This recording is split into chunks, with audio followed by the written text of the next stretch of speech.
Salam alaikum wa rahmatullahi wa barakatuh. Désolé pour l'interruption. Est-ce que vous m'entendez? Normalement, vous m'entendez, Inch'Allah. On était rendu. euh,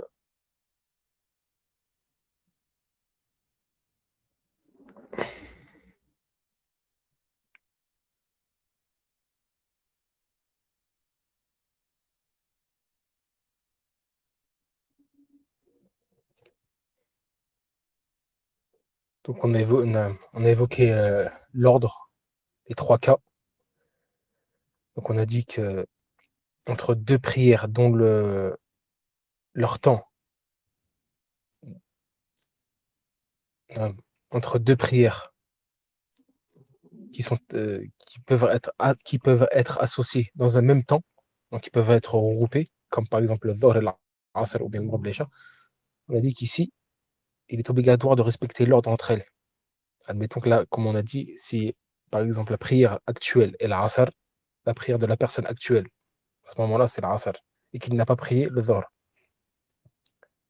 Alors il est obligatoire d'abord de prier le Dhuhr, puis l'Asr, s'il s'en souvient. En cas contraire, il verra son Asr, sa prière du Asr, invalidée. Il devra obligatoirement prier la prière du Dhuhr, rattraper la prière du Dhuhr, puis refaire l'Asr, car elle sera invalidée. Sauf, on a dit, c'est-à-dire qu'il se souvient de ne pas avoir prié le Dhuhr qu'après avoir terminé la prière du Asr. Alors on a dit ici que sa prière du Asr est valide. Il n'est pas obligatoire de la refaire. Il sera recommandé seulement, après avoir prié le Dhuhr. Donc là, ça invalide. Si on s'en souvient, avant de prier l'Asr, qu'on n'a pas prié le Dhuhr, alors ici ça va invalider votre prière actuelle du Asr. Ou bien s'il s'en rappelle pendant la prière du Asr. Il se rappelle pendant la prière du Asr qu'il n'a pas pris le Dhuhr. Alors il est obligatoire de couper la prière du Asr, de sortir, car ça l'invalide. À partir du moment où il s'en souvient, automatiquement sa prière est invalidée. Son Asr est invalidé. Donc il sort de la prière du Asr, fait le Dhuhr et refait l'Asr. Deuxième cas, on a dit entre. euh, il est obligatoire de respecter l'ordre entre euh, un petit nombre de prières manquées et la prière actuelle ou la prière du moment. On a dit que le petit nombre de prières manquées a été défini par les savants malikites. Ils ont dit que c'est 4 prières. Donc si tu dois rattraper 4 prières obligatoires ou moins, alors tu dois les rattraper avant de t'acquitter de la prière du moment. Tu dois respecter cet ordre-là. D'abord de prier tes 4 prières à rattraper ou moins avant de prier ta prière du moment. Et si tu ne respectes pas l'ordre, c'est-à-dire que tu pries d'abord la prière actuelle, là, que tu dois prier, la prière du moment, puis qu'après, tu rattrapes, par exemple, tes 4 prières, on a dit, ou bien 3, ou bien 2, ou bien une. Alors là, ta prière, du moment que tu as prié, elle est valide. Elle est valide. Elle ne sera pas invalidée comme le premier cas qu'on a cité tout à l'heure, mais tu auras un péché pour avoir négligé, pour ne pas avoir respecté l'ordre. On a expliqué tout ça juste avant que je coupe l'audio. J'interromps l'audio. Euh, Troisième cas, on a dit entre les prières en général, entre les prières à rattraper en général. Entre les prières à rattraper en général, entre les prières à rattraper en général, on doit aussi il est obligatoire de respecter l'ordre entre elles. Si par exemple la personne a 5 prières à rattraper, Fajr, Dhuhr, Asr, Maghrib, Isha. Un jour, elle n'a pas prié toute la journée.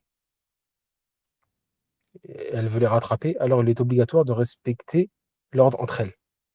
Elle prie d'abord le Fajr avant le Dhuhr, puis le Dhuhr avant l'Asr, puis l'Asr avant le Maghrib, puis le Maghrib avant l'Isha. Et si elle ne respecte pas l'ordre, elle prie par exemple l'Asr le Maghrib avant de prier l'Asr par exemple, ou bien elle prie le Isha avant de prier le Maghrib. Alors elle verra ses prières valides aussi, comme le deuxième cas, qu'on vient de citer, mais elle aura un péché pour avoir négligé l'ordre. pour ne pas avoir respecté l'ordre. Et la prière dans cela, dans le fait de respecter l'ordre des prières à rattraper, c'est le hadith de Jabir, qu'Allah l'agrée, où il dit le jour de la bataille d'Al-Khandaq, la bataille du fossé, qui est connue. Donc le jour de la bataille du fossé, Al-Khandaq, Omar, le compagnon Omar, arriva après le coucher du soleil. Il se mit à insulter la tribu de Quraysh. Car là, la bataille de Khandaq, c'était entre les musulmans, entre les croyants et la tribu de Quraysh, qui étaient mécréants, pour la plupart. Qui étaient mécréants. Donc il se mit à insulter la tribu de Quraysh et dit au messager d'Allah, au messager d'Allah, à cause d'eux, je n'ai pas accompli la prière du Asr que lorsque le soleil était sur le point de se coucher. À cause d'eux, ils m'ont préoccupé, c'est-à-dire qu'ils m'ont préoccupé, ils m'ont occupé, ils m'ont empêché de prier la prière du Asr que lorsque le soleil était sur le point de se coucher. Puis le prophète sallam, il lui répondit, par Allah, je ne l'ai pas encore accompli, alors que le soleil s'est couché. Le soleil est couché là, et je ne l'ai toujours pas accompli. Donc le temps du Maghrib était rentré. Et le prophète sallam n'avait toujours pas prié le Asr, dû au fait qu'il était occupé dans la bataille contre les polythéistes. Puis donc le rapporteur Jabir, il dit, nous nous rendîmes dans un endroit à Médine, et le messager d'Allah sallam fit ses ablutions, et nous fîmes de même.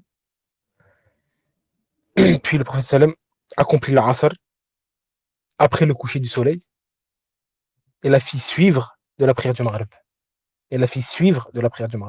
Donc là, on a la preuve du respect de l'ordre des prières à rattraper. Donc le prophète sallam, malgré qu'il n'a pas prié l'Asr, et que le temps du Asr est sorti, et que le temps du Maghrib est rentré, il n'a pas débuté par prier, il n'a pas commencé à prier la prière du moment, qui était la prière du Maghrib. Au contraire, il a rattrapé la prière du Asr pendant le Maghrib, puis une fois qu'il a prié l'Asr, il a fait suivre la prière du Asr, le Maghrib. Donc là, on a la preuve qu'il est obligatoire de respecter l'ordre entre les prières à rattraper. Ou bien entre les prières à rattraper et la prière du moment.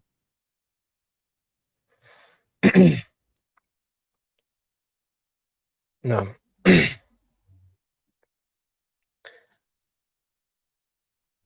L'auteur dit ويجوز القضاء في كل وقت. ويجوز القضاء في كل وقت. Il est permis de rattraper les prières à tout moment. Il est permis de rattraper les prières à tout moment. C'est-à-dire que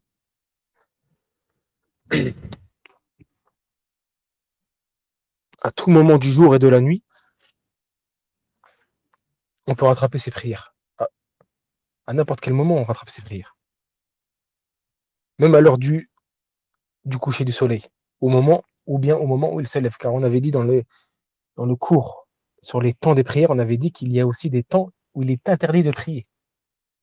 Parmi les temps où il est interdit de prier, le temps où le soleil se lève, au moment où le soleil se lève, shuruq. Il est interdit de prier à ce moment-là. On avait expliqué, on avait détaillé. Pareil, lorsque le soleil se couche, au moment où le disque solaire se couche à l'horizon, il est interdit aussi de prier là, jusqu'à que le disque solaire disparaisse complètement. Pareil pour le lever du soleil. Lorsque le disque solaire apparaît à l'horizon, le haut du disque solaire, à partir du moment où le haut du disque solaire apparaît à l'horizon, il est interdit de prier ici, jusqu'à que le disque solaire est bien élevé dans le ciel. Comme on l'avait cité dans le cours des temps des prières. Donc là, c'est interdit à la base, sauf pour les prières obligatoires à rattraper. C'est pour ça que l'auteur, il dit quoi? Il dit il est permis de rattraper les prières à tout moment. Donc il n'y a pas d'exception aussi. Même durant les temps interdits de prier, ici, tu rattrapes tes prières que tu n'as pas prié. Car là, c'est des prières obligatoires. Là, il est obligatoire de prier. Tu les as pas priés, tu les as manqués, soit par fainéantise, ou bien par oubli, ou par sommeil, etc. Et que tu t'en rappelles, que tu as la capacité de les prier, alors tu les pries. Même, quitte à les prier, euh, dans les temps de l'interdiction, dans les temps interdits, comme on a cité, les 2 temps interdits, lorsque le soleil se lève ou se couche. Donc c'est ceci le sens de la parole de l'auteur où il dit il est permis de rattraper les prières à tout moment.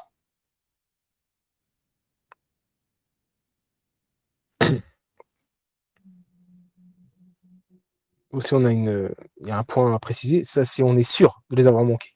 Aussi, on a un doute. Si par exemple, si la personne est sûre, ça c'est si la personne est sûre d'avoir manqué des prières. Ou bien elle a un doute. Elle doute aussi.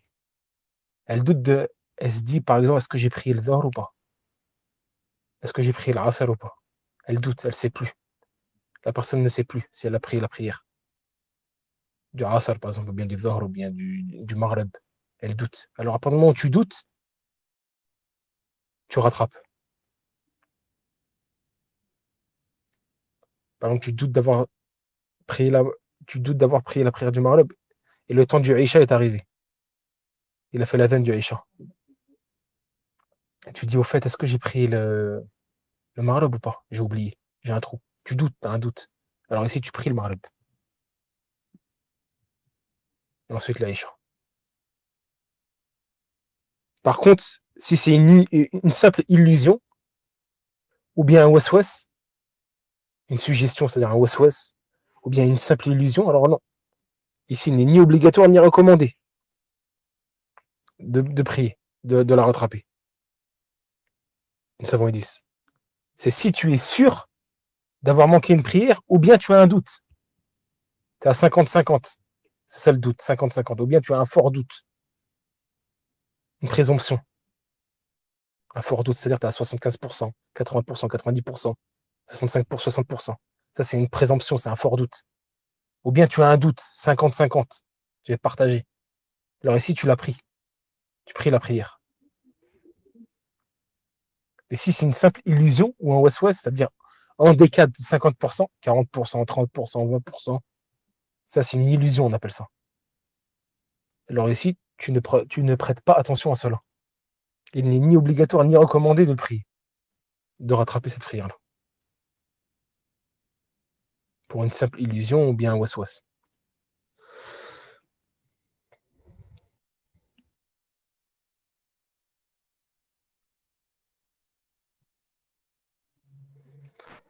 L'auteur, il dit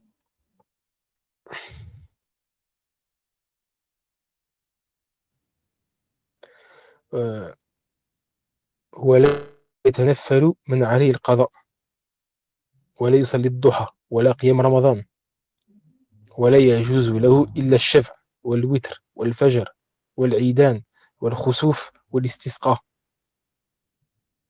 L'auteur il dit celui qui doit rattraper des prières, celui qui doit rattraper des prières ne peut faire des prières surrogatoires. Ne peut faire des prières surérogatoires. Donc il ne priera ni la prière, il dit il ne priera ni la prière de Doha, Shuruq, ni les prières de nuit du Ramadan, c'est-à-dire Tarawih.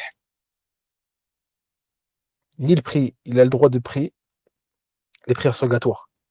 Il n'a pas le droit de prier, tant qu'il a des prières à rattraper, il n'a pas le droit de prier des prières surrogatoires, telles que la prière de Shuruq, parce que le soleil s'est levé le matin, Doha, ou bien Tarawih, ou bien des prières surrogatoires, quelle que soit la prière surrogatoire. Le fait de prier, par exemple, 2 unités de prière comme ça, etc.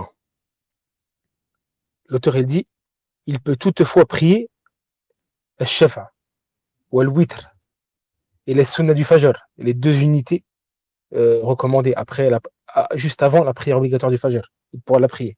Les prières des 2 fêtes, la fête, l'Eid al-Fitr ou l'Eid al-Adha, les 2 fêtes qui sont connues en islam. Il pourra les prier, même s'il a des prières obligatoires à rattraper. La prière de l'éclipse et aussi celle de la demande de pluie. Ces prières-là, il pourra les prier. Pourquoi? Car ce sont des prières qui sont fortement recommandées. Ces prières-là qu'on vient de citer sont fortement recommandées, comme Chef al-Witr, les 2 unités Sunnah, juste avant de prier la prière obligatoire du Fajr, ou bien la prière des 2 fêtes, la prière de l'éclipse et la prière de demande de pluie. Ces prières-là sont des Sunnah confirmées, c'est-à-dire qu'ils sont fortement recommandées. Donc là, tu pourras les prier, mais c'est des prières obligatoires à rattraper. Quant aux prières surérogatoires, et non fortement recommandées, mais qui sont surrogatoires, qui sont recommandées, qui sont simplement recommandées. Toute prière surrogatoire est recommandée, et non fortement recommandée, comme on vient de le voir. Comme par exemple la prière de Doha, ou bien Tarawih, ou bien tu pries 2 unités de prière comme ça, par exemple le matin, ou bien après le Dhuhr. Donc ça, c'est surrogatoire. Ici, il ne convient pas de les prier, tant que tu as des prières obligatoires à rattraper. Tu n'as pas à te préoccuper des prières surrogatoires. Alors que tu as des prières obligatoires à rattraper. Sauf exception, comme on a cité. Les prières qui sont fortement recommandées, comme les 2 prières du Eid, al-Witr, la prière de pluie et la prière de l'éclipse, comme l'a cité l'auteur. L'auteur dit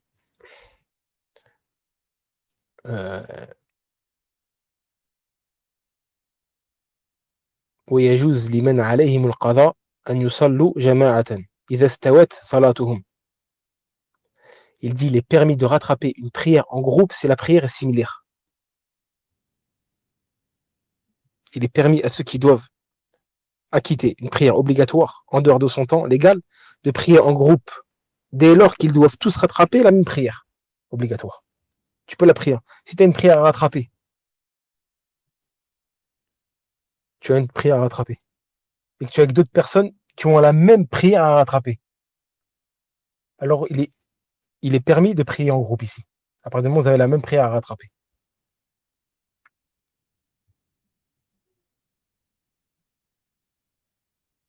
Il est permis. Si par exemple vous êtes en groupe et que vous avez pas prié vous avez manqué la prière du Dhuhr, elle est sortie de son temps, ou bien la prière du Maghrib ou autre, et vous êtes en groupe,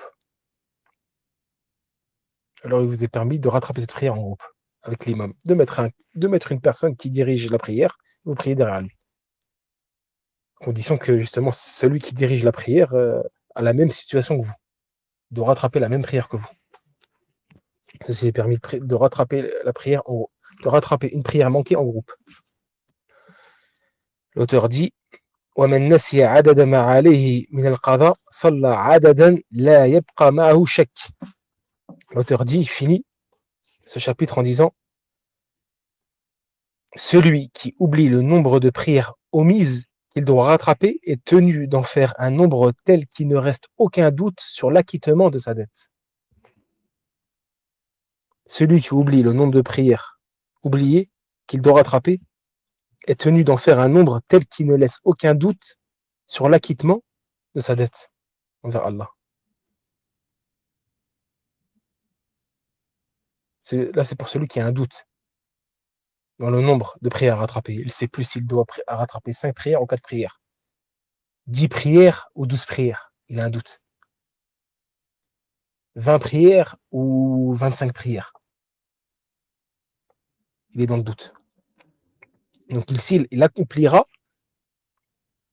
un certain nombre de prières de telle sorte que ce nombre englobe la quantité qu'il a oubliée avec certitude. C'est ça la règle. Donc quand tu es dans le doute, tu ne sais plus combien tu dois prier de prières à rattraper. Tu ne sais plus. Alors tu dois accomplir un certain nombre de prières de telle sorte que ce nombre englobe la quantité qu'il a oubliée avec certitude. Jusqu'à temps que tu atteignes la certitude. Et tu dis là, c'est pas possible. Là, j'ai fait tel nombre de prières, c'est pas possible que j'en ai manqué plus que ça. À partir du moment où tu as la certitude, tu t'es acquitté de l'obligation. Et le fait d'avoir un fort doute, par exemple, d'avoir un fort doute, c'est-à-dire la présomption, ceci ne suffit pas. De se dire, euh, par exemple, je pense que j'ai 5 prières à rattraper. Tu vois, là, c'est un fort doute. Tu penses, tu n'es pas certain. Tu penses. Si tu en pries, par exemple, 7, là, tu es certain. Si tu rattrapes 7 prières, tu es certain que tu auras rattrapé toutes tes prières. Mais les 5 prières, tu penses, tu es dans le doute, tu as une présomption. Ceci ne suffit pas, car ceci ne soulage pas ta conscience avec certitude. Donc, tant que ta conscience n'est pas soulagée avec certitude,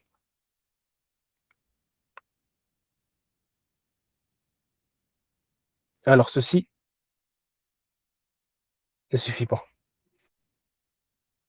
Mais plutôt, tu dois accomplir un nombre de prières qui, justement, va soulager ta conscience avec certitude.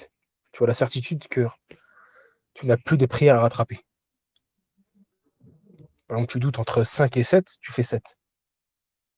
Entre 5 prières et 7 prières. Donc, la certitude, si tu fais 7 prières, tu auras la certitude. Quant à 5, non, tu seras dans le doute, ou bien dans le fort doute. Mais tu n'auras pas atteint la certitude. Tu n'auras pas soulagé ta conscience. Donc, tant que tu n'as pas soulagé ta conscience, tant que tu n'as pas la certitude, ceci n'est pas suffisant. Donc, l'auteur a fini avec ce qui est du chapitre du rattrapage des prières manquées obligatoires. Et avec ceci, on a fini le chapitre de la prière. Là, on a fini le chapitre de la prière. Et là, l'auteur va rentrer dans la réparation de la prière. Là, c'est le dernier carré, le dernier tiers du livre. On a vu le chapitre de la purification, premier tiers du livre. Ensuite, deuxième tiers du livre, qui est le chapitre de la prière. Et là, on l'a fini. L'auteur a conclu le chapitre de la prière avec le rattrapage des prières manquées. Puis le dernier tiers du livre est sur la réparation des prières. Comment réparer sa prière si on a oublié une obligation dans la prière, ou bien on a fait un ajout dans la prière, on a ajouté une obligation dans la prière, ou bien on a omis une obligation dans la prière. Comment réparer cela?